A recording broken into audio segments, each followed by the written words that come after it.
Say good afternoon, Mr. Jones. Good afternoon, Mr. Jones. Mr. Jones is a friend of Cleveland City Schools. He's done many great things for us, but also he has a really special story that he wants to share with you all this afternoon about a legend in our community. Okay? So, can we give Mr. Jones a polite hand clap, please?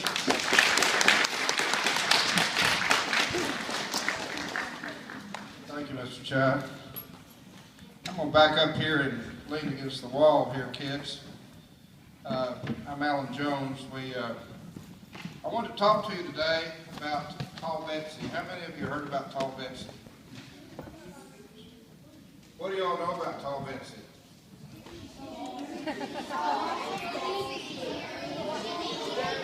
She's scary. Well, she comes out only on Halloween, and Centenary Avenue she can be seen. That's what the way the story goes. But I want you, as 5th and 6th graders, to hear the real story behind Tall Betsy. Now, what we're doing today is we're donating a picture of Tall Betsy, and why don't we set this up, to your school. And I want you all to see this and remember it.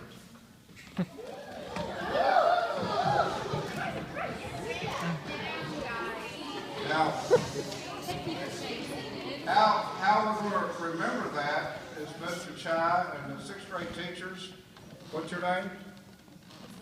Miss Lynn? Marino. All right, we are going to let all the kids sign their name on the back of this, and we're going to date it today. And then that will be left here at Arnold School for many generations to come. The story about Tall Betsy, it's a legend that was actually made up by me. Tall Betsy is not real. I hate to tell you all that. I know you're all disappointed. She was not real. And I wanted to tell you about the history of Arnold School a little bit. I don't guess you've ever wondered what used to be here before Arnold School was here. Yes. No. Tall Betsy lives at the graveyard in that mausoleum at the highest point of Fort Hill Cemetery. That's the way the legend goes. Anyway, my great-great-great-grandfather, Joseph R. Taylor, owned all this property here. And it went all the way back to 4th Street. And you know where your football field is? Well, he was a brick mason, and that was his brickyard. How many of you played on that football field? Well, that football field is hard as a brick. I've got a scar. When I was about your age, I got right out there on the football field because it's so hard. Because he dug out all that clay, and he made several buildings around town out of the clay that was out there in that football field. Have you seen the big magnolia tree in the front yard? All right, that was planted around 1876 by Sally Taylor. That was my great-great-great-grandfather's daughter. And that was sent to him as a seedling up here and planted around 1876. But the house used to sit over here. It sat out in the front yard and it faced that direction. Now there's a picture of the house when you go out the door out here, when you go out that parking lot out there. Have you seen the picture of the house hanging up on the wall? That's what used to be here. So I want every one of y'all to take a look at that. I'm telling you that because I want to tell you about the rest of this and how this story ties in. Now, across the street over there is a grave. Have you all heard about the grave across the street? Well, that's scary too. This is a grave of a famous chicken called Bok Bok. This time I ain't lying. There's a chicken grave over there. And see, that's where my Joseph R. Taylor lived here. He had a daughter named Annie Taylor. And Annie Taylor's sister planted that tree.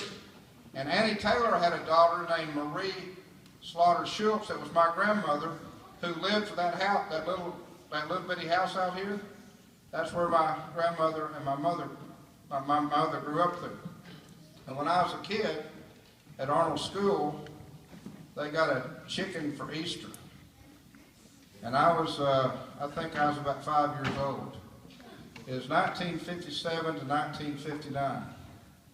59, I was in the first grade. The chicken grew up to be a rooster, and it wasn't just a rooster, it was the meanest rooster in Cleveland, Tennessee. And it lived right next to the school with kids like this. And right past the school was a thing called Mrs. Reimer's Sweet Shop. You could go get bubble gum right after school. It was right, if you go out the door out here and look down, you'll see an old dilapidated building that's boarded up. That was Mrs. Reimer's Sweet Shop. It had every type of candy you could get. Now the problem is the sweet shop was there and the kids were here and the chicken was in between. And if you got close to the house, if you got over there by the hedge, the chicken would come out and attack you. Had big spurs like this. It whipped all kinds of people. It whipped all the neighborhood dogs. It would fight everything. Now, Bok Bok finally died when a guy was delivering groceries one day.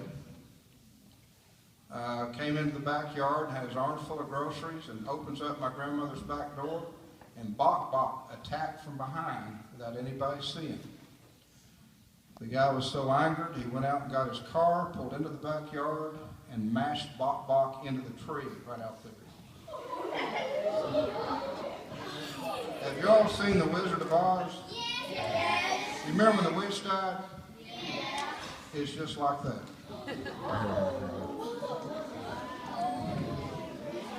We were singing Ding Dong, the Witch is Dead, because we were scared to death of that chicken. Now, I want to tell you that because if you have any of your grandparents who went to Arnold School from 1957 to 1959, they will remember the chicken over there that would attack the kids. Now, let's get into Tall Betsy. Tall Betsy was, you remember I told you Joseph R. Taylor lived here.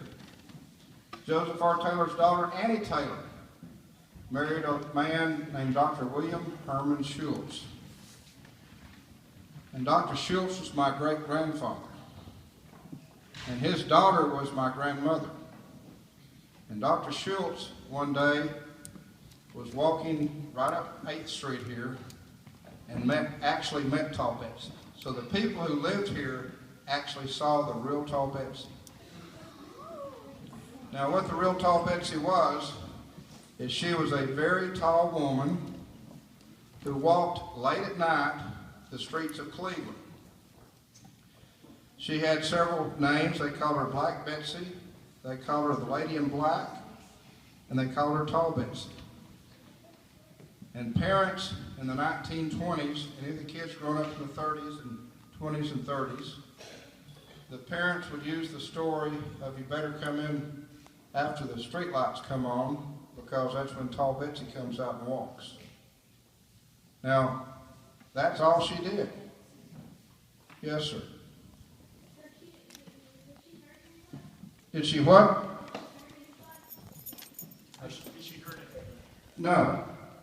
Tall Betsy didn't do anything that y'all think she did. All that stuff you think she did, I made up. I made it all up. And nobody knows that except you kids. And the reason I made it up is when I was in the 6th grade, you all were on the last edge of trick-or-treating. How many of you are 6th graders? 5th. Oh, this is 5th graders. I'm sorry. 5th graders. How many are 5th graders? How many are 4th graders? Well, you all have about 1 and 2 more years, because once you get past the 6th grade, that's kind of it for Halloween. You don't realize it, you'll just all of a sudden decide I'm not going to go trick-or-treating. It'll happen. Except about 7th grade might be it. That was a big shock. Now, so how I made up the story about Tall Betsy. My daughter, Abby, first of all, Arnold School. What's interesting about Arnold School is my grandmother grew up here, My father went to school here. My mother went to school here. I went to school here. Now my mother, father, and me and my sisters all went to school here. We had the same teacher in the 3rd grade that they had. And then my daughter, Courtney, went to school here, and my youngest daughter, Abby, went to school here. So there's been a long history of people, Joneses, going to school here at Arnold School. Now, when I was in the, Courtney, my daughter was in the 1st grade, I dressed up as Tall Betsy. It was a story that my grandmother had told me, and she would use Tall Betsy to scare me to get off the streets at night. You know how the poem goes? It says, be in by 10 or you're a has-been. Because Betsy will tuck you under her arm, and you can bet that's cause for alarm. To Fort Hill Cemetery she'll go, to her mausoleum with you in tow. I made all that up. That was a pretty good story, wasn't it? Now, my grandmother would tell the story to my mother. My mother told the story to me. So when I was your age, I had the idea, when I got in the 6th grade and I got on the edge of when I quit trick-or-treating, I wanted to create Tall Betsy for Halloween. Some of the dreams and daydreams that you're having today might not happen today, but several years from today, they actually could happen. And that's what happened later on, is when I was in 1980, which is a long time ago. In 1980, I dressed up and created Tall Betsy and had an outfit. Now, my daughter was in the 1st grade, and I would entertain for her at a Halloween party. And then I walked outside in front of my house, and I stood there. I had on stilts and a black dress, and that was it. And I stood there in front of my house, and people would come by. We had like no business. If y'all need to get some business at your house for Halloween, dress up like Tall Betsy, and after about 3 or 4 years, you'll have thousands of people come to your house for trick-or-treating. So as I sat there, the next year, some people asked me to do it, and I agreed to do Tall Betsy again. The 3rd year, I did it again. The 4th year, I did it again, but this time we had a huge crowd. And guess what? The Cleveland Daily Banner, we got a guy here from the Cleveland Daily Banner called. The Cleveland Daily Banner called and asked me to tell them the story of Tall Betsy. Well, there wasn't a story. So they sent this reporter by. It's a really nice looking lady. And so I started making up the story as I sat there. I was president of the Arnold School PTA by then. And there's an old well in the front yard out here. Did you all know that? There's really an old well there. If you'll go right to the flagpole and look west, this way on that side of the sidewalk, about 6 feet that way is a well. And so those trees, you know the trees that go out in front of Arnold School? I planted those when my daughter was in the 6th grade. Those were planted 31 years ago. Now, and they're still small. That's how long it takes a tree to grow. My daughter's 40, almost 40 today, and that's how long those trees, but I personally planted them there, and when we were digging the hole, I found the well. Then when I was a kid, have you all been to the cemetery, Fort Hill Cemetery? When I was in high school, there was a mausoleum up there. It was the Shields family's mausoleum. And there was, you could crawl through the window. And I crawled through the window into the mausoleum. My buddies didn't think I'd do it, and I did. So at the highest point of Fort Hill Cemetery is a mausoleum. So that's where I came up with that idea about the mausoleum. So I found the well, and I knew about the mausoleum. So how do you explain Tall Betsy being good to kids during the night? Well, that's what the story goes, that she's good to you until 10, but after 10, you better be home because you're what? A has-been. Have y'all heard that poem? Who's heard it?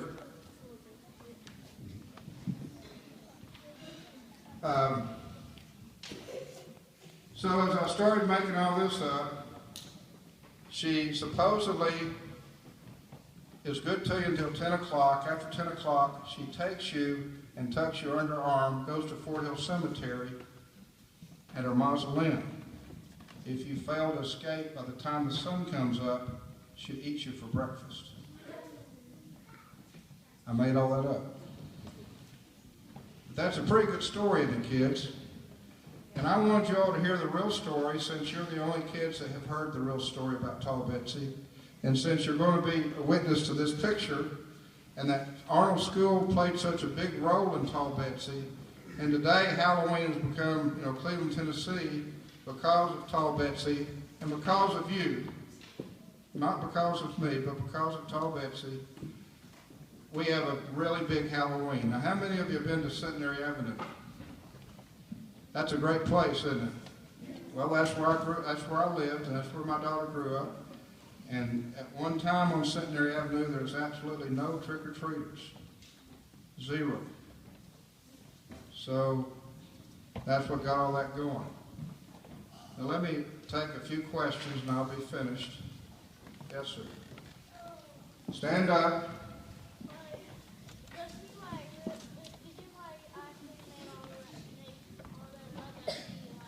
Did I make it up? Yeah, did you make it up that if you fail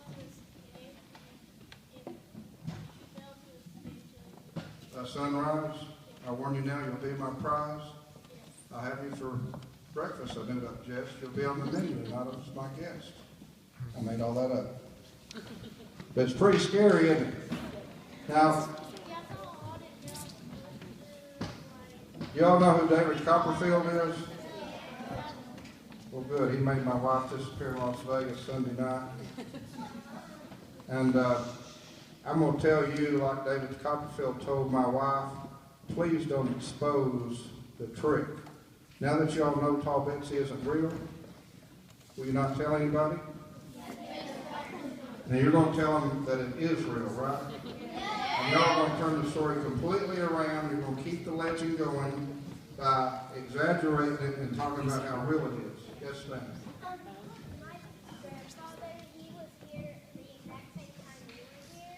Mm-hmm. And he was the one that told me about Tall Betsy. I spent the night with him one night, and I was out. It was around 9. It was around 9 just before my grandfather called out.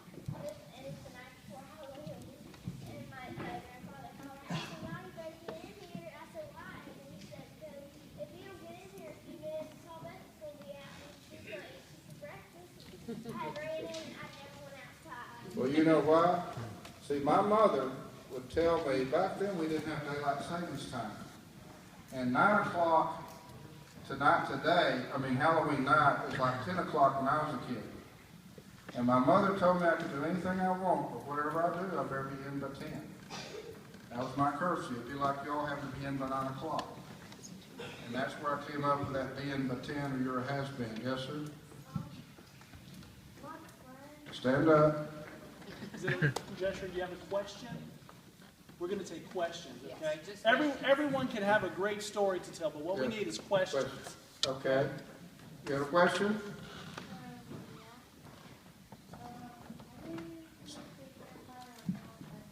The what? The hair? The hair?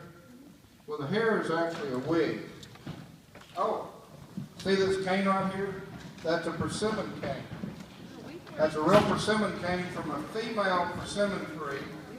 And my great uncle gave me that when I was a kid. And he told me to cut the bottom off. When I got grown, I was supposed to cut the bottom off. It was real long, it was about that tall. And I forgot to cut it off, and by that time, I created Tall Betsy, and I remember I had this cane that was real long. And that's a great cane right there. This is a famous cane that we actually keep under lock and key, because the cane of Tall Betsy might have some mystical powers. Yes, you got a question? Yeah. Yeah.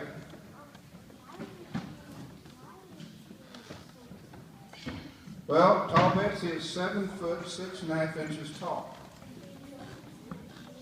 That's her exact measurements. Yes, ma'am.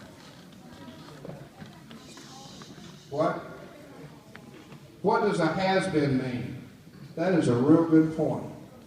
I had no idea you all didn't know what a has-been. Has-been means you're no longer alive. All right, last question. Okay, one more question.